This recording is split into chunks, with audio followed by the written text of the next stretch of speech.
Hi hello welcome guys, welcome to my channel. என்னதான் மனுஷன் தொழில்நுட்பத்தில் வளர்ந்து மார்ஸ், வீனஸ், மெர்க்குரி, மூணன் பல லட்சம் கிலோமீட்டர் போய் தாண்டி போய் ஆராய்ச்சி பண்ணாலும் நம்ம பூமியிலே வெறும் 11 கிலோமீட்டர் போய் ஆராய்ச்சி பண்ண முடியல. அந்த இடத்துக்கான சரியான ஒரு ரிசல்ட் கொடுக்க முடியல அப்படிங்கிறது தான் உண்மை. அது என்ன இடம், அதை பற்றின சில உண்மைகள் தான் இந்த வீடியோவில் நம்ம பார்க்க போகிறோம். Welcome back.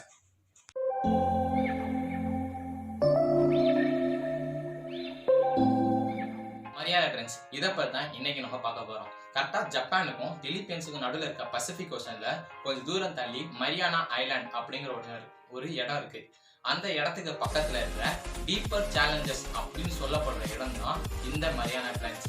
1875ஆம் ஆண்டு HMS சேலஞ்சஸ் அப்படின்னு சொல்லப்படுற குழு வந்து கடந்த 4 ஆண்டுகளா கடல்ல பயணம் செஞ்சு பல ஆயிரம் கிலோமீட்டர்கள் பயணம் செஞ்சு கடலோட ஆழ் மட்டத்தையும் அளக்கிறது தான் இவங்களோட வேலை. அதுக்கு இவங்க யூஸ் பண்ண டூல் வந்து வெயிட் ரோப்ஸ். மரியானா ட்ரென்ச் இவங்க கால்குலேட் பண்ணி மரியானா ட்ரென்ச் எவ்வளவு ஆழமா இருக்குன்னா அப்ப அவங்க கால்குலேட் பண்ணும்போது 8 கிலோமீட்டர் ஆழம். அப்பயும் இவங்க கால்குலேட் பண்ணும்போது அதுதான் உலகத்திலே ஆழமான கடல்னு சொல்லிட்டு பதிவிட்டாங்க. 1951 அந்த காலகட்டத்துல ரஷ்ய நேவி இருக்காங்க, அவங்க நீர்மூழ்கி கப்பல்களை கண்டுபிடிக்கிறதுக்காக சோனார் சவுண்ட் நேவிகேஷன் அப்படிங்கிற ஒரு சிஸ்டத்தை யூஸ் பண்ணாங்க. அந்த சவுண்ட் நேவிகேஷன் சிஸ்டத்தை யூஸ் பண்ணி அவங்க அளக்கும் போது அப்ப 10.9 கிலோமீட்டர், அதாவது 10,984 மீட்டர் ஆழங்கிறத கண்டுபிடிக்கிறாங்க. அதுக்கப்புறம் சில அதுக்கடுத்த ஆராய்ச்சிகள்ல அது 11,034 மீட்டர், அதாவது 11 கிலோமீட்டர் சொல்லிட்டு கன்ஃபார்ம் பண்றாங்க. அதாவது ரஷ்யாவுக்கும் அமெரிக்காவுக்கும் போர் நடந்துட்டு இருந்த காலகட்டத்தில், அதாவது 1960s அந்த காலகட்டத்தில் ரஷ்யா என்ன பண்றாங்கன்னா தன்னை பெரிய ஆளுன்னு காட்டிக்கிறதுக்காக மரியானா ட்ரென்ச்சுக்கு ஒரு ஆளில்லா நீர்மூழ்கி கப்பலை ஆராய்ச்சி பண்றதுக்காக அனுப்புறாங்க. அனுப்பி அதுலேயும் சில ஆராய்ச்சிகளை பண்றாங்க. இதை பார்த்த அமெரிக்கா சும்மாவா இருப்பாங்க, அவங்களுக்கு ஈக்குவலா 1960 இட்டாலியில இருந்து டைரேட்ஸ் அப்படிங்கிற ஒரு நீர்மூழ்கி கப்பலை வாங்கி அதுல 2 பேர், அதாவது ஒருத்தர் பேர் ஜாக்ஸ் பிக்ரேட், இவர் கூட இன்னொருத்தர் போனார் இல்லையா, அவர் சுவிட்சர்லாந்து நாட்டை சேர்ந்த டான் பேல்ஸ், அவர் ஒரு இன்ஜினியர். இவங்க 2 பேரும் சேர்ந்து அந்த சப்மெரின்ல மரியானா ட்ரென்ச்ல போக ஆரம்பிக்கிறாங்க. இவங்க உள்ள போகும்போது அதாவது ஒரு செகண்டுக்கு 0.9 கிலோமீட்டர் வேகத்துல போறாங்க. இவங்க அந்த தரைமட்டத்தை போய் சேர்றதுக்கு இவங்க எடுத்துக்கிட்ட நேரம் 4 மணி நேரம் 47 நிமிஷம். போகும்போது அவங்களோட 9வது கிலோமீட்டர் அடையும் போது அந்த பிரஷர்ல, அதாவது அந்த கடல் அந்த இடத்துல அந்த அழுத்தத்துல இவங்களோட 2 அகலம், அதாவது 2 அடி நீளம் உள்ள அந்த கண்ணாடி விரிசலோட ஆரம்பிக்குது. ஆனாலும் இவங்க என்ன பண்றாங்கன்னா தரைமட்டத்தை போய் சேர்ந்தாகணும் அப்படிங்கிறதுக்காக தரைமட்டத்தை போய் சேர்றாங்க. இவங்க போயிட்டு 20 நிமிஷம் அங்க ஸ்பெண்ட் பண்றாங்க. அந்த 20 நிமிஷத்துக்கு முன்னாடி, அதாவது அந்த 20 நிமிஷம் ஆரம்பிக்கிற அந்த டைமிங்ல அவங்கள ஏதோ ஒரு பெரிய மிருகம் தாக்க ஆரம்பிச்சிருக்கு. இவங்க உடனே பயந்து என்ன பண்றாங்கன்னா அவங்க இருந்து கிளம்பி கடலோட மேல்மட்டத்துக்கு கிளம்புறாங்க. கொஞ்ச நேரத்திலே கடலோட மேல்மட்டத்துக்கும் சேர்ந்துடுறாங்க. இவங்க மேல சேர்ந்தோடனே அந்த மிஷின், அதாவது தாக்கின அந்த சப்மெரினை இவங்க ஆராய்ச்சி பண்ணும்போது அந்த சப்மெரினை தாக்கின மிருகத்தோட பல் மட்டும் எவ்வளவு இருக்குன்னு பாத்தீங்கன்னா 30 சென்டிமீட்டர் வரை இருந்துச்சான். இதை பார்த்து அவங்க ஆராய்ச்சி பண்ண அந்த ஆராய்ச்சியாளர்கள் பார்த்து வியந்து போய் இதை நம்ம வெளியே யாருக்கும் சொல்லலாம், இதை சொன்னோம்னா கண்டிப்பா மக்கள் பயந்துருவாங்க அப்படின்னு சொல்லிட்டு இதை அவங்க அப்படியே மறைச்சிடறாங்க. அதாவது இவங்க மறைச்சு 36 வருஷம் கழிச்சு இதை அதாவது மரியானா ட்ரென்ச் அந்த இடத்துல ஒரு மீனவர் மீன் பிடிக்க போறாரு. அவர் மீன் பிடிக்க போகும்போது ஒரு பெரிய ஒரு மீனை பார்த்ததா அவர் சொல்றாரு. அந்த மீனோட பல், அதாவது அந்த மீனோட வாய் மட்டும் இருக்கும் இல்லையா, அந்த வாயில மட்டும் 2 மனுஷங்களை நிப்பாட்டி வைக்கிறான், அவ்வளவு பெரிய வாய் அப்படின்னு இவர் சொல்றாரு.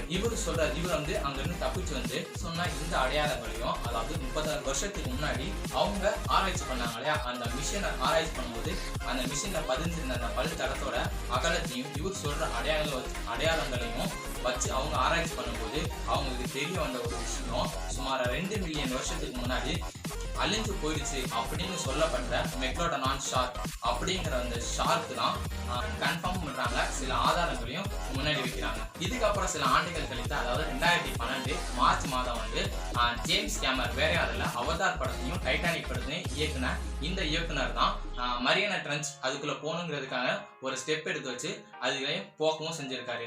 இவர் போறதுக்கு எடுத்துக்கிட்ட டைம் வந்து 1960 போனாங்க இல்லையா, அவங்க போன டைமிங்லயும் பாதி தான், அதாவது 2 மணி நேரம் 27 நிமிஷம் தான் இவர் அந்த தரைமட்டத்தை அடையிறதுக்கு எடுத்துக்கிட்ட நேரம். இவர் வந்து அங்க வந்து அதாவது 3 மணி நேரம் 1960 அவங்க போனாங்க இல்லையா, அவங்க எடுத்துக்கிட்ட டைமை விட 9 மடங்கு அதிகம், அதாவது 3 மணி நேரம் அந்த இடத்துல மரியானா ட்ரென்ச் அந்த ஆழத்துல வந்து இவர் டைம் ஸ்பெண்ட் பண்றாரு.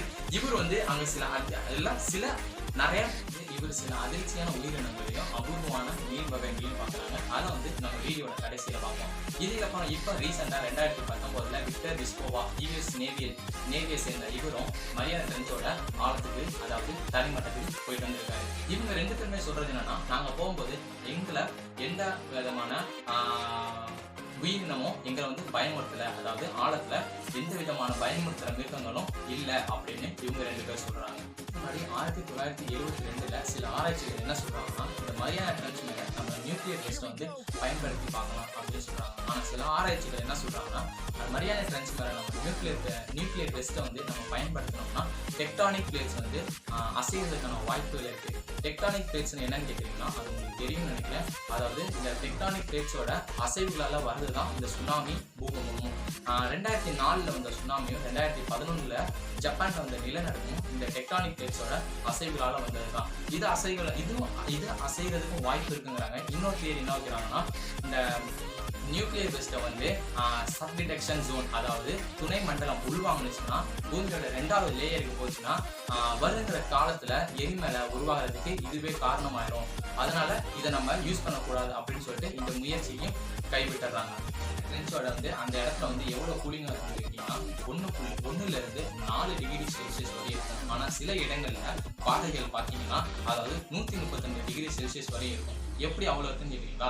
அந்த இடத்துல அது கீழே ஏதாவது வேல்கனோ இருந்துச்சுன்னா அது 132 டிகிரி செல்சியஸை விட அதிகமாக இருக்கும்னு கூட சொல்றாங்க. ஆனா அந்த மற்ற இடங்கள்ல பார்த்தீங்கன்னா மனுஷன் நின்னான்னா அதாவது 10 செகண்டுக்குள்ள அந்த மனுஷன் உறைஞ்சு போற அளவுக்கு அந்த இடம் கூலிங்கா இருக்கும்னு சொல்றாங்க. அது மட்டும் இல்ல, அந்த இடத்துல எந்த மனுஷனாலையும் 3 செகண்டுக்கு மேல நிக்க முடியாது அப்படின்னு சொல்றாங்க.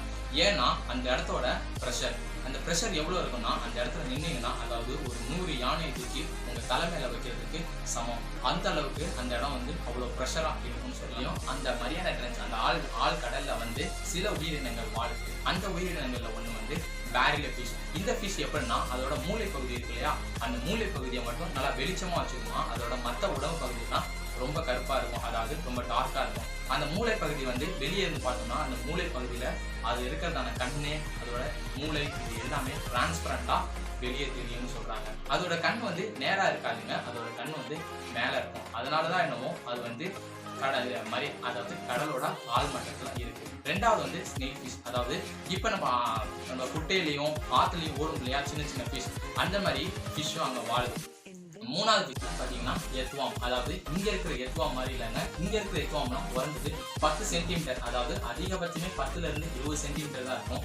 ஆனா அந்த ஆழ்கடல்ல வாழ்கிற எர்த்வார்ம் பத்தி எவ்வளவு பெருசு இருக்குன்னு பாத்தீங்கன்னா 1.8 மீட்டர், அதாவது 1.8 மீட்டர், அதாவது 1800 சென்டிமீட்டர், அது 1800 சென்டிமீட்டர் வரையும் பெருசா இருக்கும்னு சொல்றாங்க. நம்ம ஸ்கூல்ல படிச்சிருப்போம், சயின்ஸ்ல படிச்சிருப்போம் அமீபா.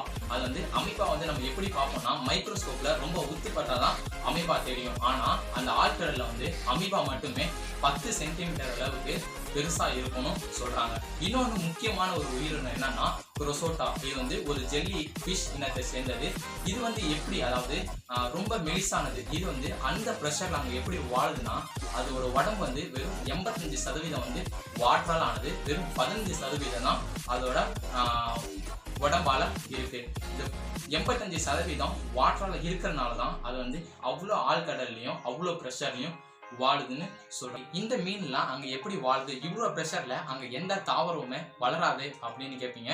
அந்த இடத்துல வந்து மேல இருந்து இறந்து போன மீன், அதாவது இந்த மாதிரி குப்பைகள், அதாவது தூள்கள் இந்த மாதிரி இருக்கும் இல்லையா, அதெல்லாம் கீழே வரும்போது மெரைன் ஸ்னோ அப்படின்னு சொல்லுவாங்க. அதாவது கீழே வரனால அது மெரைன் ஸ்னோ, மேலே இருந்து அது வரும்போது அது மக்கி போய் துண்டு துண்டா வரது தான் மெரைன் ஸ்னோன்னு சொல்றாங்க. அதுல வந்து கார்பனும் நைட்ரஜனும் இருக்குன்னு சொல்றாங்க. அதை சாப்பிட்டு தான் இதெல்லாம் உயிர் வாழுது அப்படின்னு கூட சொல்றாங்க. அது எல்லாமே மரியாதை டென்ஷனை பத்தின சில முக்கியமான ஃபேக்ட்ஸ் மட்டும்தான். இதுக்கப்புறமும் இன்னும் நிறைய தெரிஞ்சுக்கணும்னா கமெண்ட் செக்ஷன்ல டைப் பண்ணுங்க. நான் இதை வந்து பார்ட் 2 வீடியோ கூட ட்ரை பண்றேன். இது போல இன்ட்ரெஸ்டிங்கான வீடியோஸ், மிஸ்டீரியஸான videos, general knowledge video, education purpose வீடியோஸ்லாம் வேணும்னா நம்ம சேனலை மறக்காம சப்ஸ்கிரைப் பண்ணி வச்சுக்கோங்க. Thank you guys. Love you all. Bye. Jai Hind.